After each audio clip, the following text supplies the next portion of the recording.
are we sure that the magnetic field can't do work on a charged particle? Because I've seen some pretty crazy stuff happen with magnetic fields and charged particles in my life. And it's a little bit hard to believe that no work is being done. For example, the first way it gets a little bit more complicated is let's have the B field go to the right. Okay, B field that way. Let's put a charged particle in here, Q, and give it a velocity. Let's be crazy and not make it perpendicular to B. Ooh, okay, let's make it be like that. Well, then it's going to have a component forward, call it Vx, and a component up, call it Vy. All right, so Vy is what wants to make it go in a circle. So let's see, V cross B in, the force would be in. And of course that force's direction will change. That's going to make it want to spiral like this, or go in a circle like this. What about this component? The Vx is just going to drift. So a charged particle in a magnetic field actually usually makes a spiral. It'll kind of do something like that. Okay? But still, there's no work being done. All right? In the plane, it's just going in a circle. There's no work being done as it goes in a circle. It's going at the same speed. In this direction, Vx is constant. If you calculate the total velocity as it goes around this spiral, the speed is not changing. So no work is being done. What if you'd make a magnetic bottle?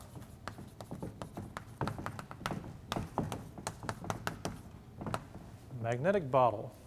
So what that is if you have two bar magnets, it's pretty easy to make actually. Let's see. The field goes from north to south, so here's south, and you put another one over here. This wouldn't make a very good one, but you could make it this way. So the field lines want to go from north to south, but if you get these really close, like that, it'll go from north to south, and then instead of going around, it'll kind of go like that, and like that. And you'll get this case where you have a non-uniform field.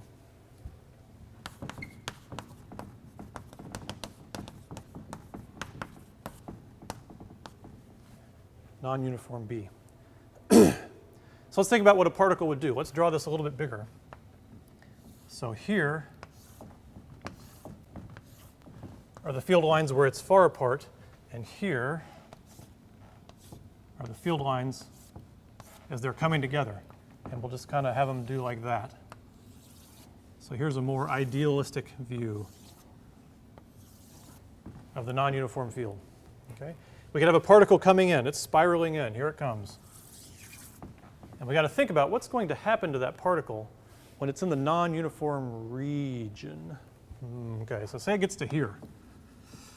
And we've been thinking it's been going in a circle, but what's really going to happen to this circle? Let's see. So it goes in a circle because, say the particle's right here, and it's spiraling. I forget which way it's going. Oh, it's going up, so the force is out. So it's coming out of the board at you. Okay? Say this thing's coming out of the board. V, if the field were straight, it'd be V cross B. It would go down, right? If it's going into the board, cross B, it'll be pushed down and go this way. Here, the B is actually a slightly different direction. It's, say, into the board, but instead of crossing to the B like that, we cross the B like that, right? So the fact that the field is pointing a little bit this way means the force is actually a little bit back, okay? It's got a component down,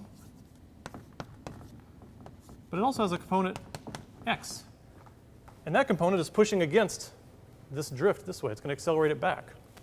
And then if it's down here, you do, let's see, so it's coming out of the board at you, V cross B. It's going like this. So the fact that the field is non-uniform as it goes around the circle makes it keep going in a circle in terms of its y force, but it pushes it back. Okay? So what happens actually is that the thing spirals and it bounces back. Okay? And if you have two of them, it's a bottle. The little particles will spiral along the field line, and then the non-uniformity of the field lines will make them come back, and it'll go to this side, and the non-uniformity will make it come back, and it'll go to this side, and back and forth, and back and forth. Surely, the magnetic field is doing work on the particle. It's like a mass on a spring almost. It's just passing it back and forth. It even happens in the real world. If you look at the Earth has a magnetic field. Let's draw the Earth again. There it is. And some stuff out here. Okay, the Earth's magnetic field goes north to south like that. Like that, and it's very tight here at the poles. And it's not so tight as you get farther away. This is a magnetic bottle. Charged particles from space get trapped along these field lines, and here they get really concentrated, and the non-uniformity of the field makes them go back. And then they go down. They're like really fast migratory birds, and then they go back this way like this. Charged particles constantly do that, and when they get here, they interact with the atmosphere and make the auroras. So the aurora you're familiar with is really just particles moving in this magnetic bottle. So it definitely happens, but in the whole process, the magnetic field's not doing any work on the particle. The speed of the particle in this entire complicated trajectory is constant. Now you may say, how could it be constant? Because you're changing the x, right? So this velocity in the x went away, but the velocity around the circle speeds up. It all works out in the end that the speed for this entire process is constant. It doesn't spiral around here and come to a stop and then speed back up. It actually speeds up as it goes through the really tight part to keep the speed through the whole process constant. So the bottom line is a static B field never does work on a free charge particle. It just can't. It can't.